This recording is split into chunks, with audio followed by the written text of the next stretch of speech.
Hi guys! Since April is Autism Awareness Month, I thought I'd share my experience with navigating it through my life. For those of you who might be new to my channel, hi, I'm Cooks. And yeah, I'm autistic. And before you all come into the comments saying that I don't sound autistic or that I'm faking it, blah, blah, blah. First off, I'm not faking it. And second, I'm not making this video for people to feel bad for me or to pity me. I hope you all understand that. This video is gonna be a little different, but it's one I feel convicted to share with you all. So, let's get into the story. As I've mentioned in a previous video, I had a lot of trouble understanding social cues growing up.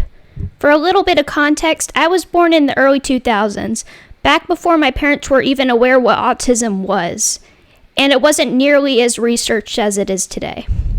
I had a lot of confusion and difficulty fitting in, and yes, a lot of you can say, oh yeah, that's just a normal part of growing up. But it wasn't just that. I was always labeled as the weird, overly emotional kid who was left out of everything, even when I was little. I had such a hard time deciphering social cues like sarcasm, handling and regulating my emotions, and that was hard enough. But that constant pressure I felt well into my teenage years was still there, and it was not just from my peers. My mother would constantly talk me through conversations before they would even happen. For example, she would tell me, say this, but don't say anything inappropriate. Imagine hearing this lecture every single time you go to visit your grandmother's house. Yeah, you'd want to jump out of the car too. My hyperfixations of drawing and writing were the only place I felt like I could truly express myself with no judgment growing up. I would keep a diary that I would write in every day during recess in the 5th grade. While all the other girls would be making bracelets and gossiping, I would sit off to the side, escaping into my own world. I was also obsessed with animated TV shows at the time, and I still am. And honestly, this is how I met my first neurodivergent friend, Evan, in the 5th grade.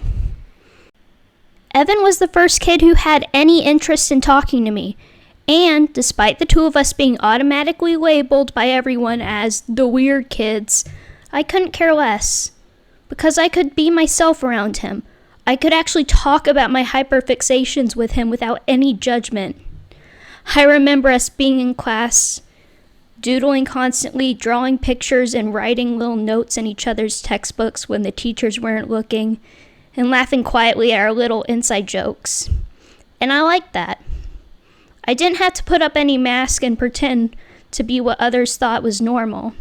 I didn't have to worry about masking anything remotely weird about me in front of him, because he liked me, whether I was normal or not. I would later discover that this is what's called masking, which, according to Google, is the conscious or unconscious effort by autistic individuals to suppress or hide their autistic traits in order to fit in with societal norms. And, as great as things were going at the time, something was coming when I hit middle school. Middle school wasn't too different from upper elementary school. I was still friends with Evan, and in my 7th grade year, I'd made the dance team, in which I'd find great friends. But it wasn't all sunshine and rainbows. Like many, I started to experience extreme anxiety and panic attacks when I entered middle school, and even more so in high school. The constant stress and energy it took to regulate my emotions, to appear normal, to not show my hyperfixations, to fit the mold, was becoming more and more apparent. And at this time, even my mother couldn't ignore this. She took me in to see a great psychiatrist, and she thought that I had OCD, also known as obsessive compulsive disorder. I thought, because I was a teenager at the time, that it was all just anxiety. In addition to seeing my psychiatrist, I also met with a speech therapist to help me navigate social norms, like boundaries within interpersonal relationships. It didn't help much, though. I just remember sitting in the chair in the therapist's office and the shame and embarrassment I felt. and that little voice in the back of my head telling me the same thing over and over. You will never be normal. Later, my mother told me that the psychiatrist had told her that there was a high possibility that I was autistic. High functioning, yes, but nonetheless on the spectrum. After this, I turned into the quirky, quiet kid in my high school years. I hid my interest in hyperfixation from almost everyone, because I had begun to see the pattern now. Talk about the things you like, and it ends up with you getting hurt and laughed at. So, with not much else to do, I turned to writing in my spare time. I began to write fan fiction in my spare time for my favorite animated TV shows back then, but mainly the DuckTales reboot, and I loved it. And then other people online read my fanfics and they loved it. For once, I got so much positive feedback from people about something I loved and was so passionate about. Heck, I still write fanfiction on Wattpad to this day. I wrote an entire DuckTales fanfic in college and it has almost 50,000 views. And ultimately, that's what led me to writing my first webcomic, Outcast. Links in the description, by the way. Wink! My webcomic isn't just a fantasy adventure webtoon that I make on my drawing tablet.